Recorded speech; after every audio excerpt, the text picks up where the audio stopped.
evening, everyone. It's really our pleasure to welcome Danielle Griffith for the talk this evening.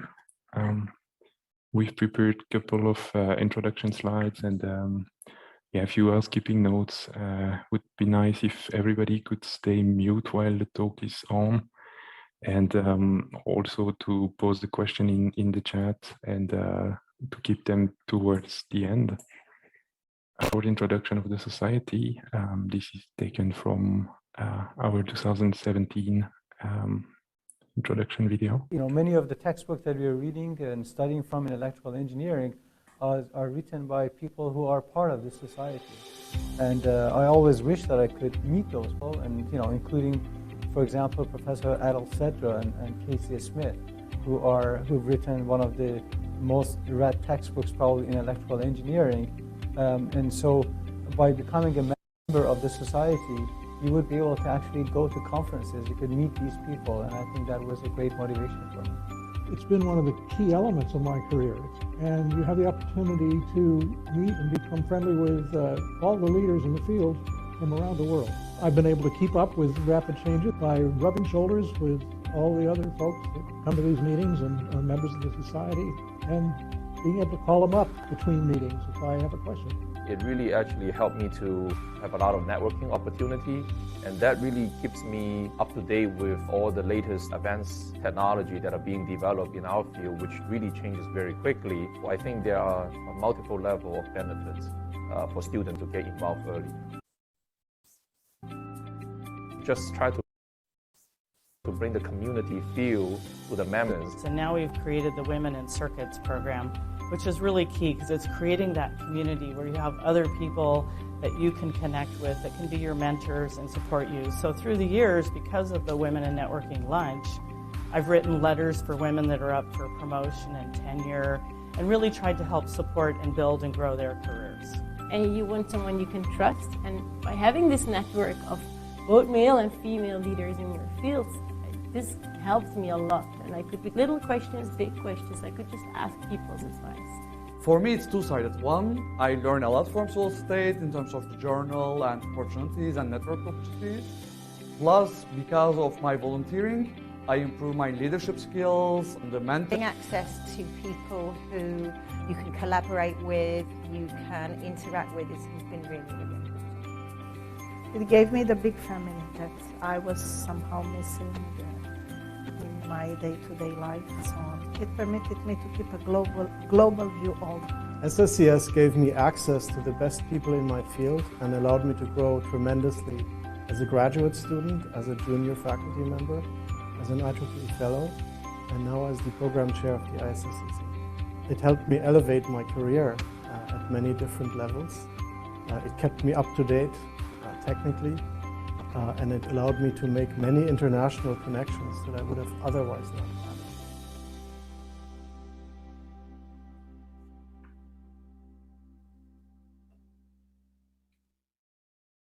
All right, and well, additionally, we appreciate any feedback on the program or anything. You can reach us at the website of the Society in Switzerland. And with that, we'll switch to the introduction of our speaker of today, and then to the matter of our presentation. So I'll...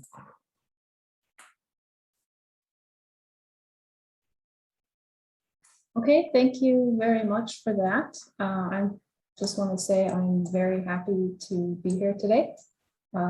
Unfortunately, it can't be done in person, but we can hope next time. My name is Danielle Griffith, and I am a fellow in Texas Instruments Connectivity product line. And the title of my talk today is Precision BAW Oscillators for Low Power, High Performance Applications. So my background, just as a brief introduction, is I have my bachelor's and master's degrees from Massachusetts Institute of Technology. I started my career in Motorola Semiconductor in Arizona doing RF circuit design. In 2003, I moved to Texas Instruments in Dallas, although up until 2020, I worked about quarter of the time in Europe in TI's Norway office, focusing on efficient wireless systems. And I've been involved in Solid State Circuit Society a lot over the last 10 or so years of my career, involving lots of paper publications, workshops, book chapters, and I am currently associate editor of Journal of Solid State Circuits. And I've been part of the technical program committees for RFIC, ISSCC, and VLSI. Okay, let's jump into the topic now. The outline of the talk is as follows. First, we'll look at a brief history of timekeeping, including crystal oscillators, which are the most common clock source today. Then I'll introduce bulk acoustic wave resonators, or BAW, which is the focus of the talk, which until recently were mainly used as filters, but now oscillators based on BAW resonators can be used as an alternative to crystal oscillators. We'll see some of the related architecture and design choices for BAW oscillators and how they are different from crystal oscillators, including the measured performance of the oscillators, some system level advantages, and some new applications that they can enable, and finally end with the conclusions. So first, brief history of timekeeping. The calendar was invented at least 5,000 years ago, giving us timekeeping accuracy of about 1 day. And then the sundial was first used, we think, around 1500 BC, giving us accuracy to better than an hour. And then by 1675, the balance spring or balance wheel had been invented, which was accurate to around 10 seconds per day. And then 100 years ago, the first crystal oscillator was built, which gave us an enormous improvement in timekeeping accuracy, taking us to 200 seconds per year. Since then, we've seen 9 orders of magnitude improvement in accuracy in the last century, which has enabled the technology we take for granted today, including high data rate communications, accurate GPS, and all the other applications that fill our everyday lives. In fact, timing devices are a requirement for nearly all electronic systems. And their key attributes include not only frequency accuracy, as mentioned, but also frequency stability, which is not quite the same thing, power consumption, cost, size, and environmental robustness. Now let's first look at the technology behind crystal oscillators, which is the quartz crystal. Quartz is a crystalline form of silicon dioxide. If the crystal is cut at precisely the correct angles, and an example of that is shown in the figure to the right, then the resonant frequency is very stable over a wide temperature range. The AT cut, which is 35 1/4 degrees, is often used for crystals in the 10 to 50 megahertz range, and it gives the characteristic cubic or S-shaped curve for frequency variation over temperature, as shown on the curve on the bottom right. With this curve, the frequency accuracy can be between plus minus 40 parts per million over a range of minus 40 to 85 degrees C. Another key characteristic of quartz crystals is that the resonance frequency is specified for a given capacitive load. In other words, the crystal might have a resonance frequency for 48 megahertz when it is loaded with a capacitance of 9 picofarad. And this is a key parameter because the load capacitance has a really large impact on oscillation power consumption. And finally, the crystals have to be packaged to be used together with an integrated circuit. The quartz crystal package size is fairly large, given that it's a single passive component with sizes between 1.2 and 1 by 1 and 3.5 by 2.5 millimeters for the most common ones used today.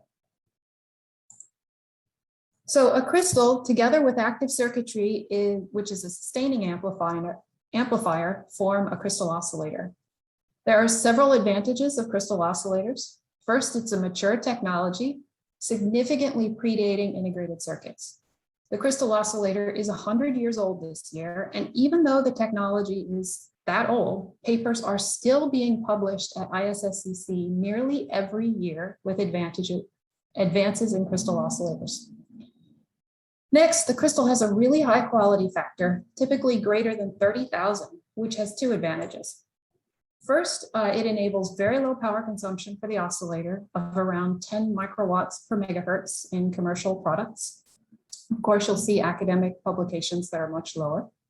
Second, it has a very stable oscillation frequency, as mentioned on the previous slide, with less than 0.01% frequency variation over more than 100 degrees C. However, despite these advantages, there are disadvantages as well. First, they're relatively high cost, equivalent to around 1 to 2 square millimeters of silicon. In other words, one passive component costs roughly as much as 20 million transistors in a 16 nanometer technology.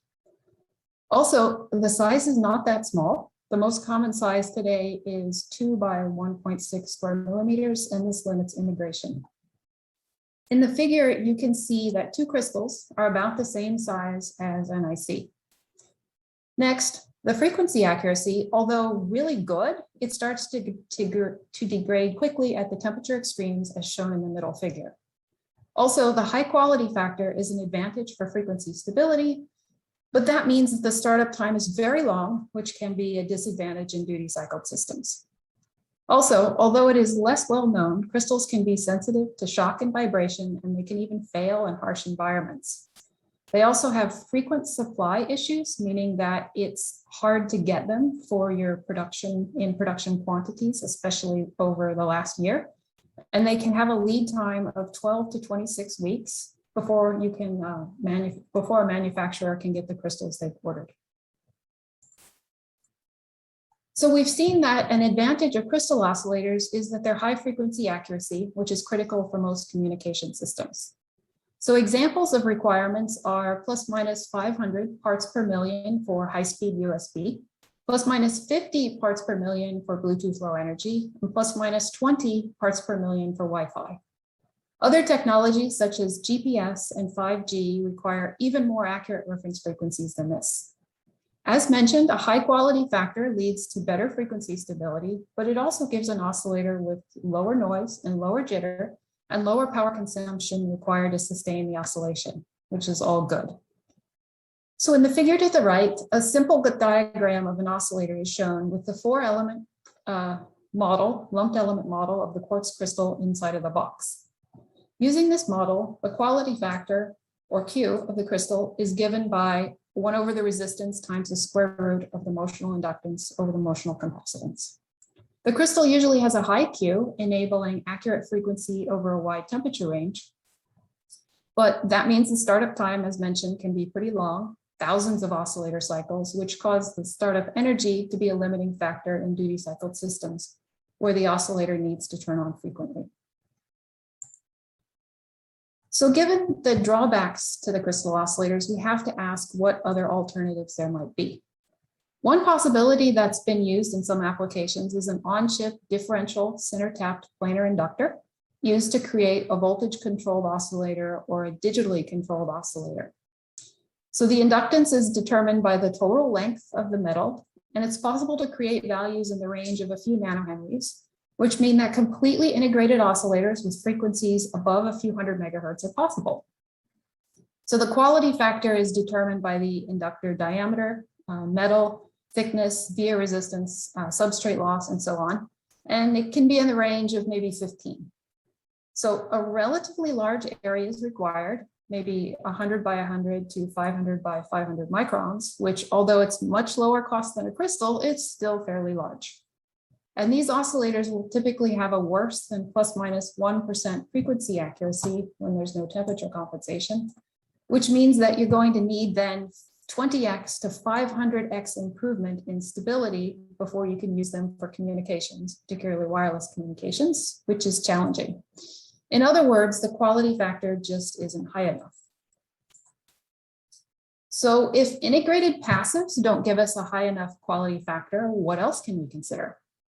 Another option is Microelectromechanical Systems, or MEMS. MEMS have a much higher quality factor possible than integrated planar inductors, typically in the range of 1,000 or above versus the 15 that we just saw. This higher Q enables lower power oscillators with lower phase noise and also better filters, as shown in the bandpass filter plot in the upper right.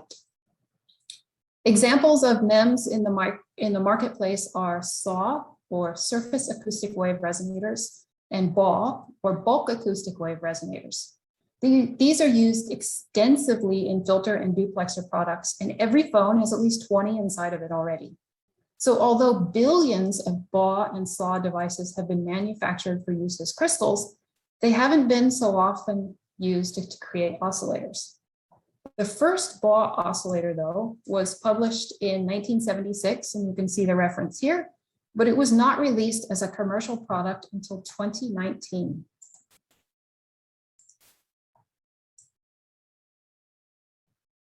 So now let's look into the details of the BAW bulk acoustic wave resonators. They are passive devices consisting of a piezoelectric material surrounded by electrodes as shown in the figure on the bottom. A piezoelectric material is one that converts between electrical and mechanical energy. And in the case of BAW, the mechanical resonant behavior occurs in the bulk of the material, which is different than a SAW resonator where the resonant behavior is on the surface. So aluminum nitride is the most commonly used thin film material for BAW, and the resonance frequency, or FR is labeled here, it's dependent to the first order on the thickness of the aluminum nitride and the acoustic velocity. In other words, to increase the resonance frequency, the film has to become thinner. This means that possible BAW frequencies are set by the thin film manufacturing capabilities. So before 2019, there were two types of BAW resonators on the market used in filters. First, there are FBAR, or thin film bulk acoustic wave resonators, as shown on the left. These are used in Broadcom's filter products. They're manufactured with electrodes on either side of a piezoelectric layer and an air gap underneath of it above the silicon substrate. So the air gap helps to increase the quality factor because the acoustic energy doesn't leak as easily into the substrate. Second, there are solidly mounted resonators as shown on the right. These are used in Qorvo in their RF filter and duplexer products. So solidly mounted resonators don't have an air gap. So to keep the acoustic energy in the resonator, an acoustic reflector or mirror is placed under the bottom electrode. In either case, these resonators can be sensitive to external forces, and they may require hermetic packaging and air cavities to isolate them from the outside world. So in 2019, Texas Instruments introduced a third type of BAW resonator to the market called a dual Bragg BAW resonator. So Bragg reflectors are these reflecting mirrors that are structures with alternating high and low acoustic impedance layers that reflect the energy back into the aluminum nitride piezoelectric film. So the better the mirrors are, the less energy leaks into the substrate or the packaging material above, and the higher the Q. So the Bragg reflectors also prevent contamination. So the frequency drift versus time, otherwise known as aging, is low. The dual Bragg structure also protects the BAW resonator and makes higher cost vacuum cavities or hermetic packaging unnecessary. And the total thickness of the resonator and the dual Bragg mirrors is around 5 microns, as shown in the cross section on the upper right. In the lower right, you can see a view from the top where the BAW device has been mounted on and wire bonded to a CMOS die. And the irregular shape is kind of interesting, and this is done to optimize reduce spurious resonance modes. So now let's go on and talk about temperature compensation. So many of the materials used in MEMS today, they soften and expand as temperature increases. This is quantified by a parameter called Young's modulus, and silicon has a negative temperature coefficient of frequency, shown by the red line in the plot to the left. Silicon dioxide, on the other hand, has a very strong positive coefficient, as shown by the blue curve. And so passive temperature compensation is done in MEMS devices by adding a material with a positive temperature coefficient to a material with a negative temperature coefficient and choosing the layer thicknesses so that they all cancel out, as shown by the green composite curve on the graph. And the same passive temperature compensation technique can be done with aluminum nitride, just like silicon. However, it's important to note that a second order temperature coefficient can remain even with perfect compensation, and the quality factor might be degraded slightly by this technique, which could increase the power required to sustain the oscillation. So just like silicon, aluminum nitride becomes softer at high temperatures, and its temperature coefficient of frequency, or TCF, is minus 25 ppm per degree C. So uncompensated, this gives us more than 3,000 ppm frequency shift over the industrial temperature range, which corresponds to the black line on this graph. You can see it's really steep. And as mentioned, silicon dioxide has a positive temperature coefficient and becomes mechanically stiff at high temperature. Adding a silicon dioxide layer with a perfectly controlled thickness would reduce the TCF to as low as plus minus half ppm per degree C, which is very similar to an AT-cut quartz crystal that we talked about earlier. So the oxide thickness control is the most stringent step in the whole fabrication process of these resonators. And an example of different frequency variations that can be seen for the layer thicknesses is shown on this graph between 20 nanometer and 30 nanometer. So you can see the blue line is what the curve we get if we have a 20 nanometer thick compensation layer, for example, and 30 takes us so that the curve has turned the other direction.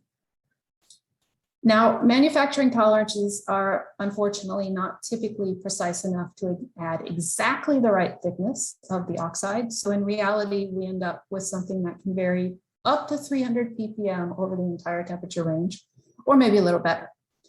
So if you remember from earlier in the presentation, you'll realize that this is still not sufficient for all of the wireless communications protocols we'd like to use this for. Okay, now let's take a little detour and look at a model of the BAW resonator.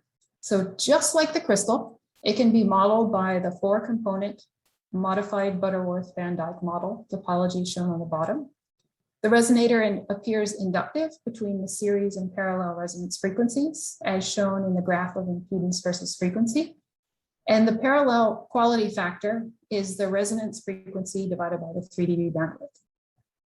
Also important to note is that the BAW resonator, unlike some other MEMS structures, requires only 2 pins. So in other words, there's no ground pin, there's no bias voltage required.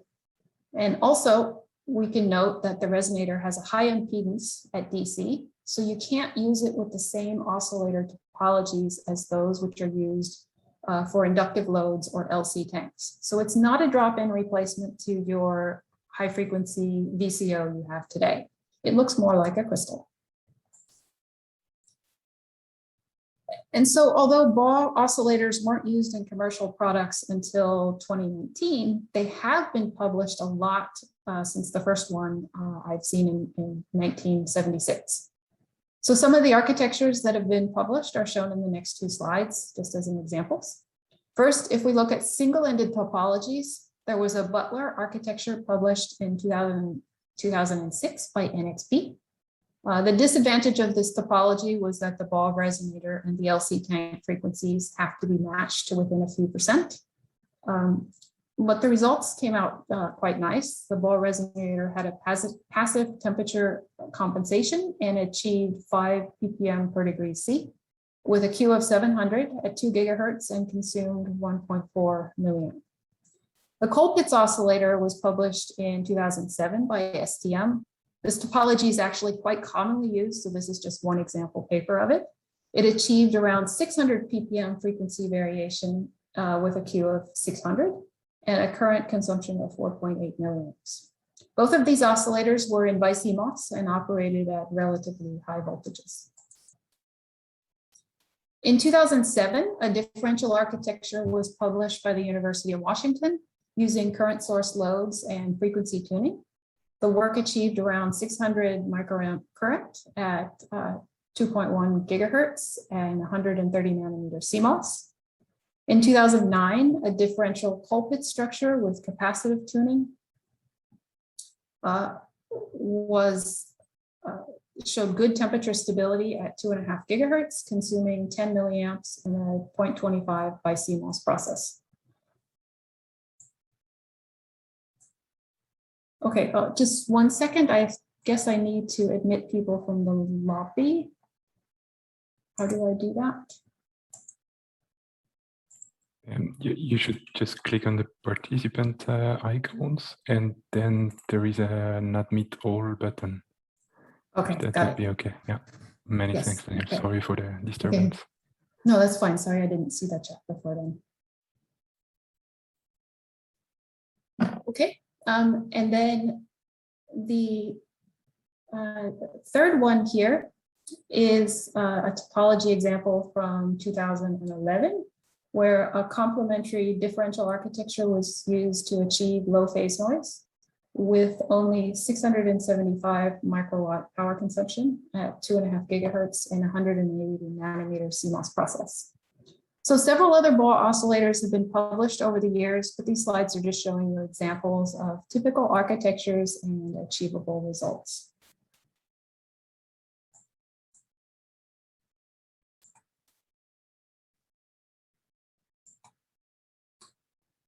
Okay, now let's look at the complementary differential structure in more detail.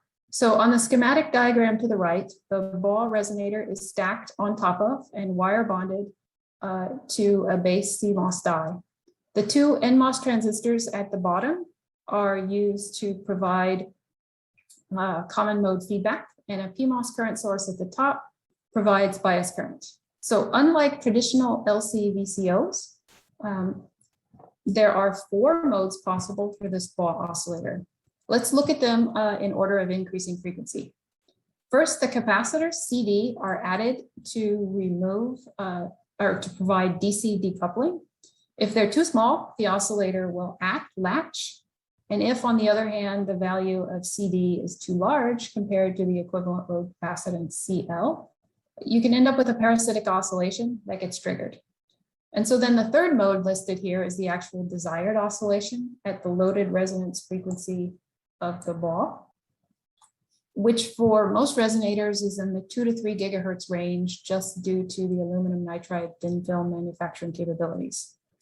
And finally, there can be a fourth mode where a parasitic oscillation at a frequency we'll call FP, where the bond wire and the equivalent load capacitance from the oscillator CL and the shunt capacitance from the BAW resonator form a resonance. So in other words, the design can be a little more constrained than your typical 2 to 3 gigahertz oscillator. So to avoid those parasitic oscillations, several things can be done. First, the bond wires can be kept short and spaced as closely as the packaging rules allow. This causes the mutual coupling between them to go up, and because the signals in each bond wire are out of phase, then the effective inductance decreases, which causes the parasitic resonance frequency to go up. And the higher the frequency it is, the easier it is to ensure that there's no gain at that point. So if flip chip packaging is an option, then the bond wires are removed, which makes the problem almost go away. Then you want to size the transistors M1 through M4 and bias them so that there's no loop gain at any of the possible parasitic oscillation frequencies. And then alternatively, if these techniques are not possible for some reason, you can add an LC trap instead of just the simple decoupling capacitor CD. Then the impedance between the sources of M3 and M4, for example, is only low at the desired oscillation frequency, and the loop gain at any other frequency is much lower, and you also avoid the problem. Okay, now that we've discussed the architecture and the design of BAW oscillators, let's go back and look more closely at the temperature compensation. So earlier we saw that a completely uncompensated BAW resonator had over 3,000 ppm or 0.3% frequency variation with temperature due to the aluminum nitride. This is much too high for nearly all communication standards. However, we saw that adding passive temperature compensation, if you remember, this was the layer of oxide with precisely the right thickness, we could get down to under 300 ppm. And lower than that if our film thickness control is really good. So this is good, but it's still not quite as good as we need for a lot of wireless communication protocols. So what we can do next is to combine passive and active temperature compensation as shown in the diagram here. A temperature sensor is used to determine the current and temperature, and a lookup table is used to apply a frequency correction code to the oscillator based on the temperature. So active and passive temperature compensation together can get much better results, down to 20 ppm shown in this diagram. Of course, the exact accuracy you get will be limited by the temperature sensor accuracy, how often the compensation is done, and other factors. And you could do it either continuously or periodically, depending on your needs.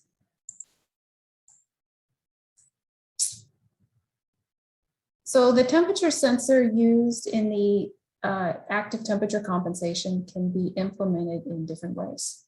First, on the left is the same diagram from the previous slide. The temperature sensor is in the same die as the sustaining amplifier. Advantages of this are that there are fewer bond wires and the BAW resonator can be really small and really low cost. In many SoCs, there will anyway be a temperature sensor, so you just can reuse it for your BAW application with no overhead. However, this approach is sensitive to temperature gradients between the resonator and the IC, which means in some applications it can end up with less accurate temperature measurement and therefore less accurate compensated frequency. Another alternative is when higher accuracy is needed is to place the temperature sensor on the BAW resonator die itself. Disadvantages to this are that it requires 2 extra bond wires or connections to the resonator, and so therefore its size and cost has to increase. Also, you need some sort of interface circuit on the bottom die, whether it's another oscillator, an ADC, to read whatever your temperature sensor is, if it's a resistor or so on. Advantages of this, though, are that it's now less sensitive to temperature gradients and more accurate way to measure temperature, leading to more accurate frequency. So on the previous slide, we mentioned using a temperature sensor on the BAW die.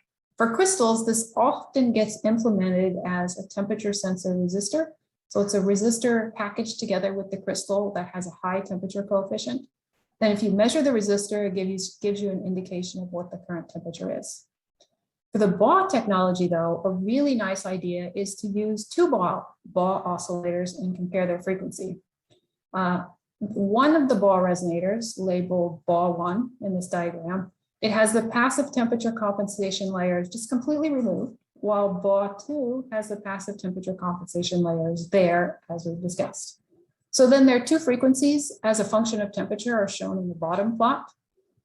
And you can see that if you use a counter to compare their relative frequencies, you'll see that the temperature is proportional to the difference between the 2 frequencies. In other words, if BAW1 is much faster than BAW2, then the temperature is low. And then conversely, if BAW2 is faster than BAW1, the temperature is high. And the really nice part of this approach is that high accuracy is achievable just by measuring the frequencies over a longer time. And of course, this approach needs calibration in production, but it can get very good results. So due to manufacturing tolerances, the BAW oscillator frequency, though, will not be at exactly the desired frequency. So a typical variation might be 0.1%. And also, as we've discussed over several slides, the frequency can vary due to imperfect temperature compensation. So there are 2 ways to do this frequency tuning shown on the slide. On the left, the temperature compensation and the frequency offset tuning is applied at a capacitor array across the BAW resonator, and then using an integer divider, if needed, to divide down to the final desired frequency. So the advantages of doing this are that the BAW frequency is that the complexity to get the frequency you want is low, and any added jitter from the divider is low. Disadvantages are adding that the capacitor array across the BAW resonator lowers the quality factor of the tank, which was one of the nice things we had about the BAW, so we don't really want to disturb that. And it also degrades the phase noise and increases the power consumption. Also, you may remember that parasitic resonance with the bond wire is a function of this capacitance. So if we add tuning capacitance, we make it a little harder to avoid having that undesired oscillation mode. And finally, the tuning range with this approach is only about 1% anyway. So an alternative approach is shown on the right. Here, the oscillator has no intentional load capacitance across the resonator. And instead of doing the frequency tuning in the oscillator, we do it in a fractional divider following the oscillator. Advantages here are that it has the lowest possible power consumption for the oscillator, and it's easy to avoid any parasitic resonance. Also, the tuning range is as wide as we need it to be because we just designed the divider accordingly. Of course, disadvantages are extra power, complexity, and jitter contributed by the divider. So which answer is the best for you, of course, depends on your application. What is most important? So regardless of which method you use to implement that frequency adjustment, you're still going to require for wireless communications that this active temperature compensation is done to remove the remaining second order frequency variation after the passive temperature compensation is implemented. So this is done in production trimming as described on this slide. The temperature sensor output, whether it's on the same die or on the BAW oscillator or on the BAW resonator die, it's measured at 3 temperatures during final test because we have this curve we're trying to fit here. And so only the resolution of the temperature sensor is important, not the absolute accuracy. So the 3 temperatures are used because the parabolic curve is needed to fit the residual error. Now, just 1 second, I have to admit somebody else.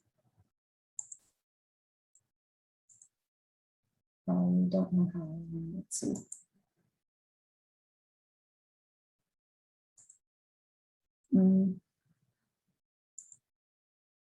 Okay, got it. Okay, sorry about that.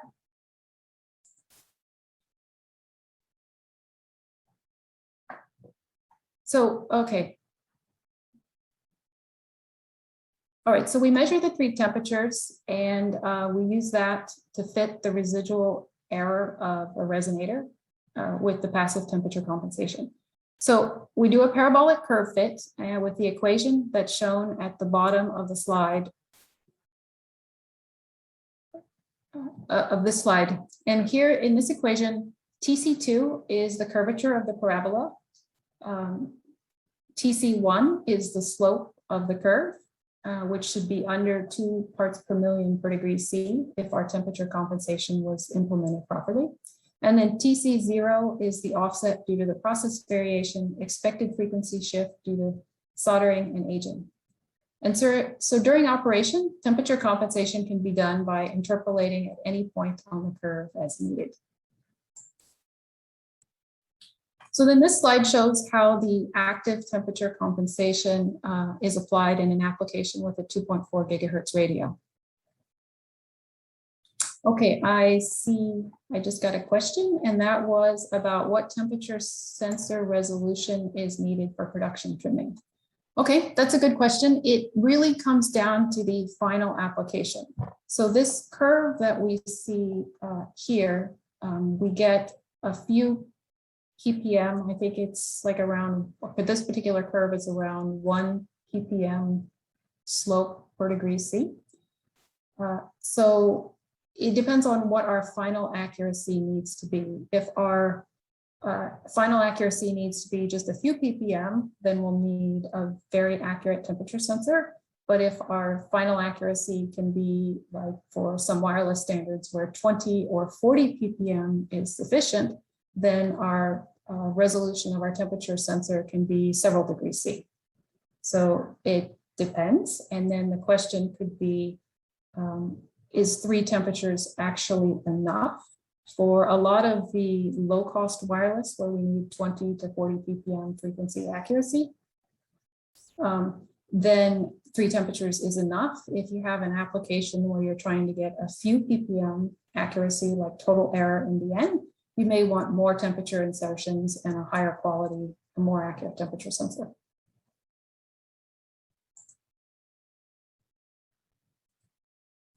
Okay. Yeah, so here on this slide, we are looking at active frequency compensation in an application with a 2.4 gigahertz radio. So the BAW oscillator is near the bottom of the figure here, and it operates at 2.52 gigahertz. This frequency was chosen to keep it out of restricted bands across the world. So a simple fixed fractional divider with a ratio of 52.5 generates a 48 megahertz clock, which is uncompensated, so meaning it only has passive compensation, nothing more. And that clock is provided to the radio's modem and RF synthesizer, which is used for the receiver and the transmitter. At the top of the figure, the temperature sensor and the ADC are used to generate a 6-bit code in this application, which is used together with a stored parabolic curve to predict the BAW frequency compensation value C, which is shown in blue. C is a signed integer with 22 fractional bits, allowing it to have a resolution down to 0.25 ppm, which is much better than this particular application really needed. But this value is provided to the modem and the RF synthesizer, which is just a digital PLL really, to adjust the feedback divide ratio as needed to get an accurate clock.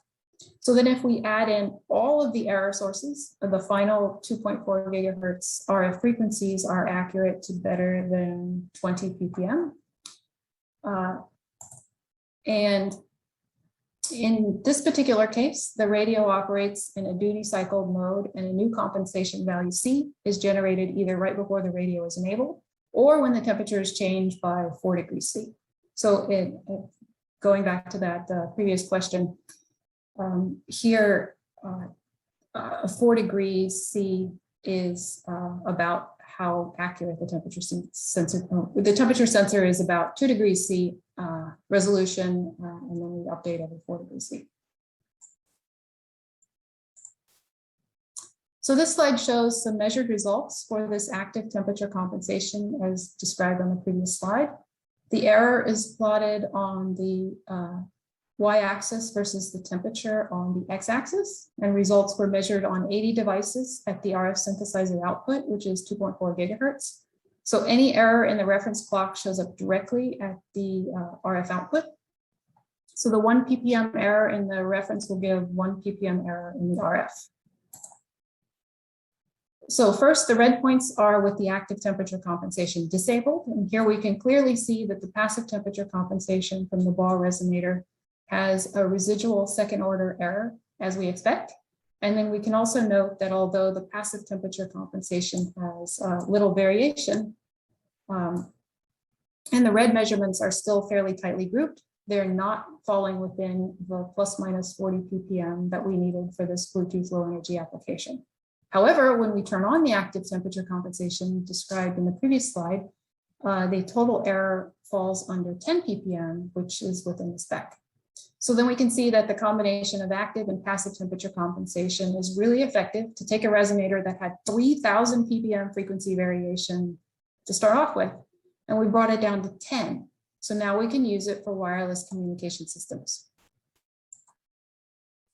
So now some of you have probably worked with precise references before, and you know that the frequency might start out with a very low error at the beginning of life, but it can and will drift over time as it ages.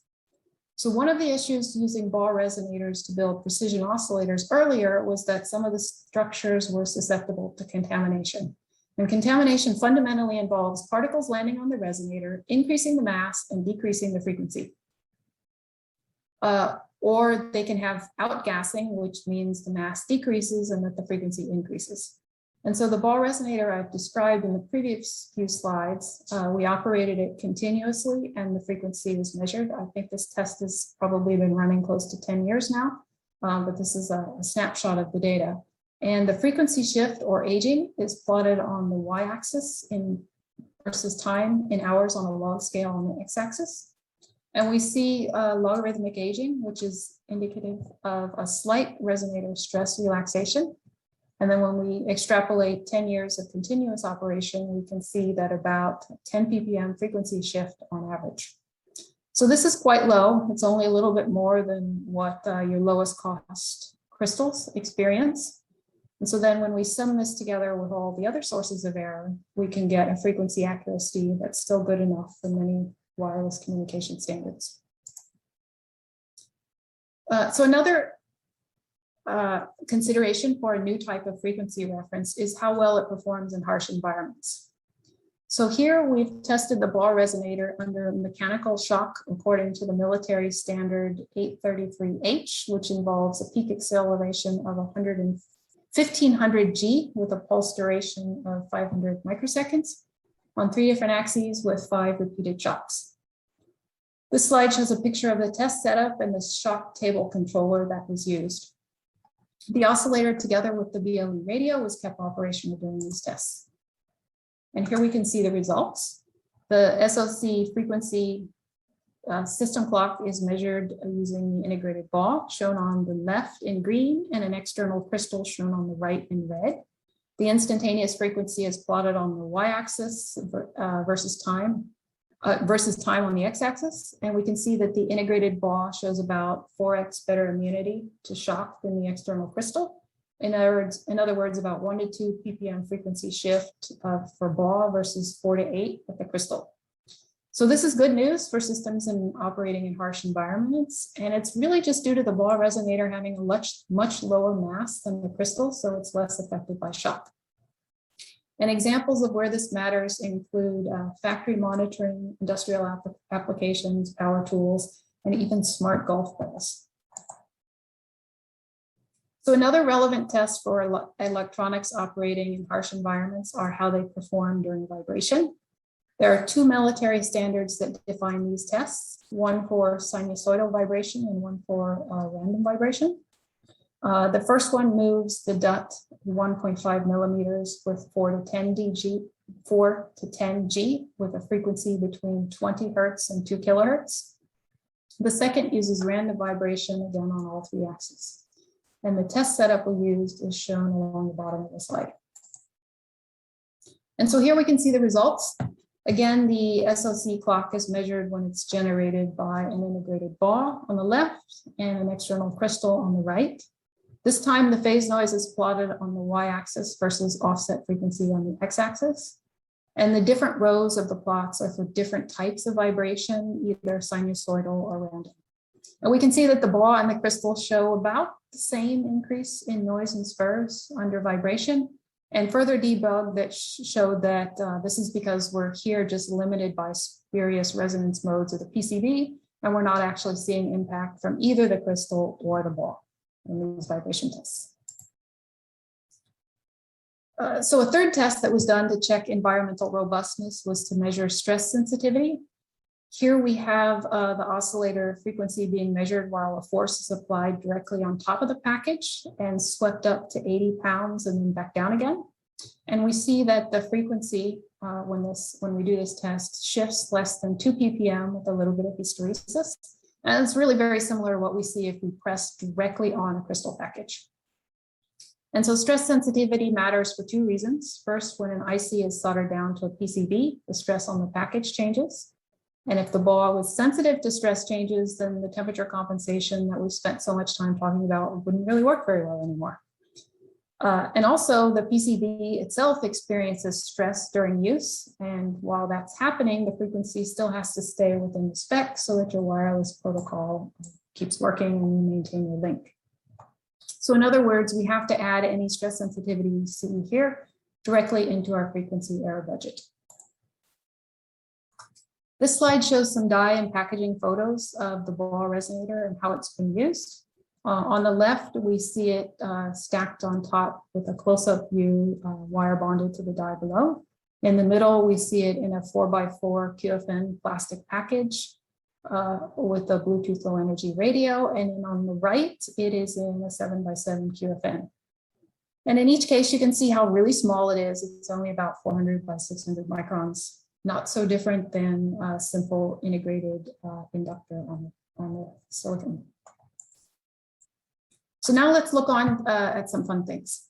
We've so far looked at how the BAW oscillators function and can be compensated to get an accurate frequency, even in the presence of vibration, shock, and stress. Now let's look at system level advantages. The first one is pretty obvious, and that's a smaller footprint. Here is an example of the CC2652. It's a Bluetooth low energy radio using a BAW, and it's in a sensor node the size of a US penny. So the space that was saved by removing the crystals has been filled up with optical, humidity, and temperature sensors, as well as an accelerometer and an energy harvester. And so this tiny thing can connect to a phone and provide data even in harsh, vibration-rich environments that you might need for, say, factory automation examples. So the next BAW advantage I want to present is fast startup. In many Internet of Things applications, the data throughput requirements are really low. In other words, the radio does not need to be enabled continuously to send all the data that it collects. Instead, to save power, the radio is duty cycled aggressively. And this is shown in the plot in the upper right of the slide. So the radio might be asleep for a second, consuming only a microamp, wake up for a millisecond, consume 5 milliamps from the radio on average, and then turn back off again. So the duty cycle is only 0.1%. And so here you're getting something that has an average current of only 6 microamps, despite you have a radio that's sending data at 1 megabit per second at a sensitivity of -97 dBm. So really long range. And then if we zoom into the time when the radio is awake, it's at the bottom of the slide. And you can see that the crystal oscillator in this example takes 400 microseconds to start up. And that's the time or energy shown in red, because this is a plot of current, or I suppose you could think of it as power versus time. And so the crystal oscillator startup time can be equal or longer than the time needed to send the data packet, which is shown in green. So a significant fraction of the energy for each RX or TX burst is just used to turn on the crystal oscillator. And this really seems like a waste. So you can use crystal fast startup techniques, but you can use BAW for this too. Because if the BAW oscillator is used, now we have the plot as shown at the bottom here, where the startup time for the BAW oscillator is much faster. The BAW has a Q that's roughly 10x lower than the crystal, and it's about 100x higher in frequency. So the startup time ends up being roughly 1000x higher, all being equal. So now there's some overhead due to clock qualification and what we can actually measure, but even so, you see a startup time for the BAW oscillator of less than 2 microseconds. So although the BAW oscillator has a higher current consumption than some crystal oscillators, the average system power can be lower due to the faster startup. The system spends less time in the inefficient state waiting for the oscillator to turn on. And this means that the BAW oscillator can give a net energy savings when the data packets are short in duty cycled systems.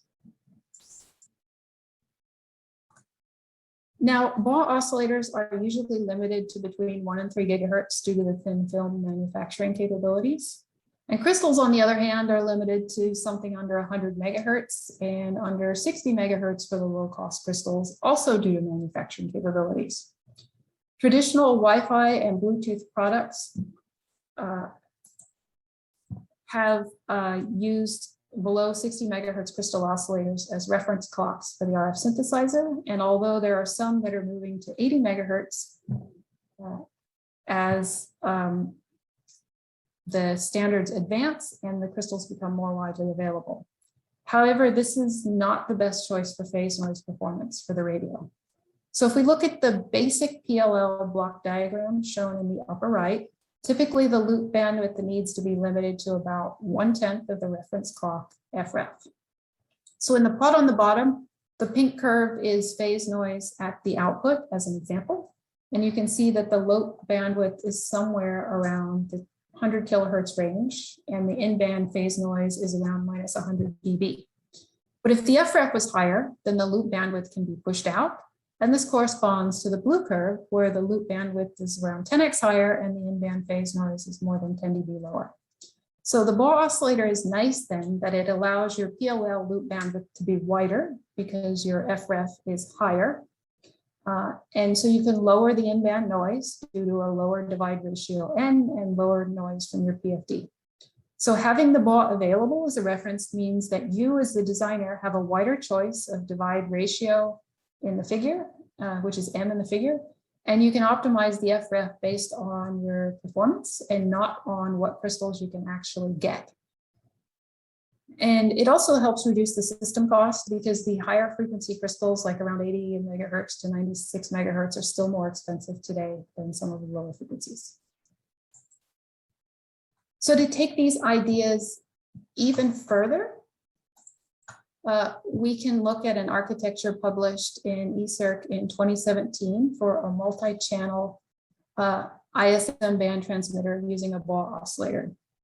Here the PLL has been removed completely, so we don't have any limitations anymore about crystal startup time or PLL loop bandwidth or PLL lock time or anything like that. So the frequency plan has been developed that covers the full 2.4 gigahertz ISM band, which is 80 megahertz with no PLL or fractional dividers. And instead, the BAW oscillator, which has a tuning range of under 1%, is used in combination with a programmable integer divider, IQ generation, and polyphase filters to be able to cover the full band, which is a range of 3.5%. So the advantages here compared to the traditional approach is that the TX can start transmitting within 2.3 microseconds after being enabled, without any time spent waiting on the crystal or the turn on or the PLL to lock. And this is really much more power efficient for the duty cycle systems.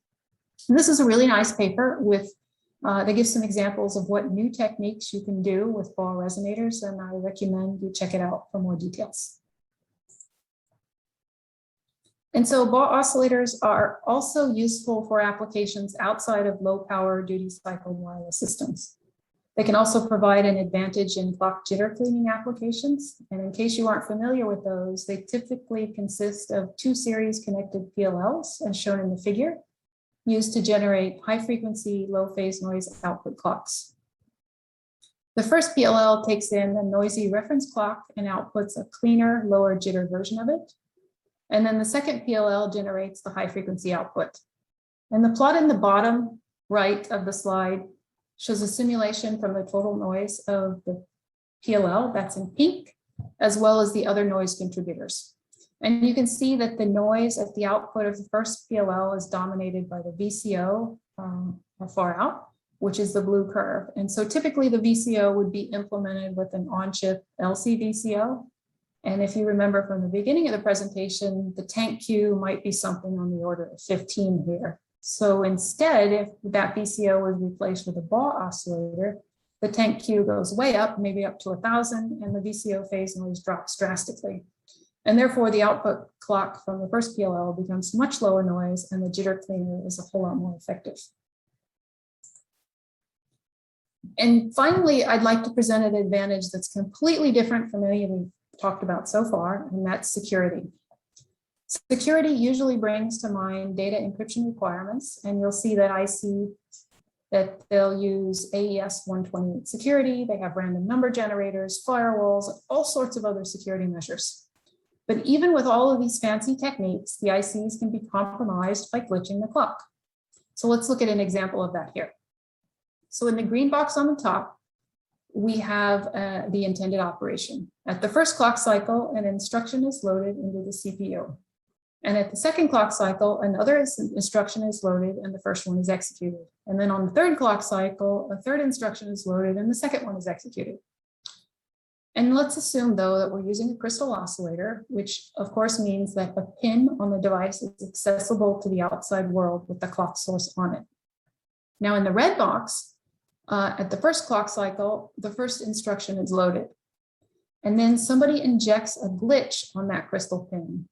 And at the next rising edge of the clock, the second instruction is loaded and the first one starts to execute, but it can't get finished because very soon after that, the real second clock cycle arrives, not the glitch.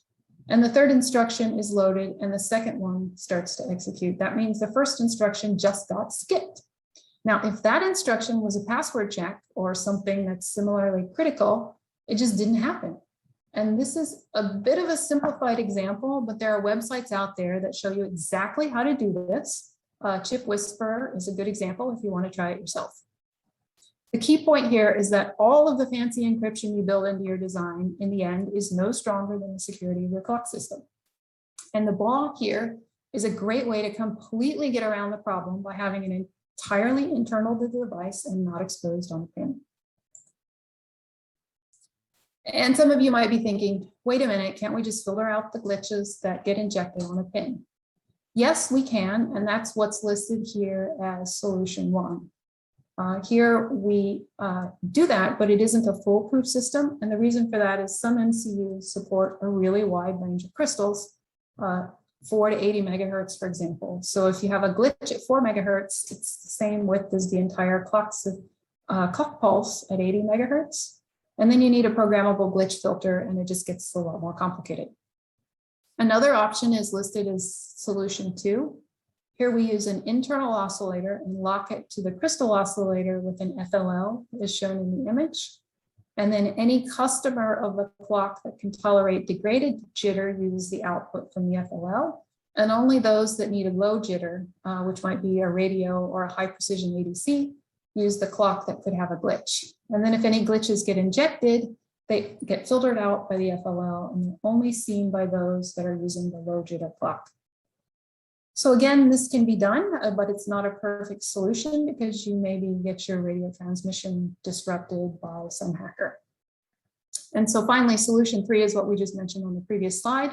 If we use a fully integrated oscillator that's also high performance, such as BAW, we just remove the security hole because we aren't susceptible to clock glitches anymore because there are no pins external for the BAW, unless somebody decaps it, but then you can have a decap detector.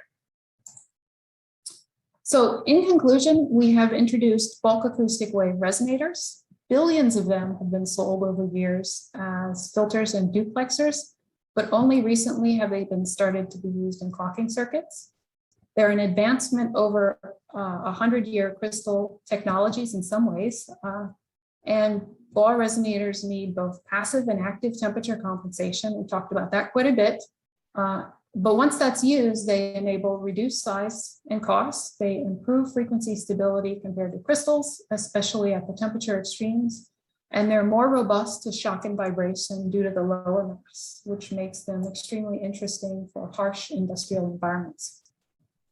In terms of the system architecture, they provide advantages for the systems that are duty cycled because they allow fast startup, which gives lower average power consumption. And they give designers flexibility in choosing reference clocks for PLLs to get the best performance they want and get low jitter out of clock jitter cleaners. And finally, as we just saw, they provide some interesting protection against security attacks, which is really becoming ever more important as more and more devices get connected. So with that, I'd like to thank you very much for your attention and thank you for attending this, and we can open it up to questions.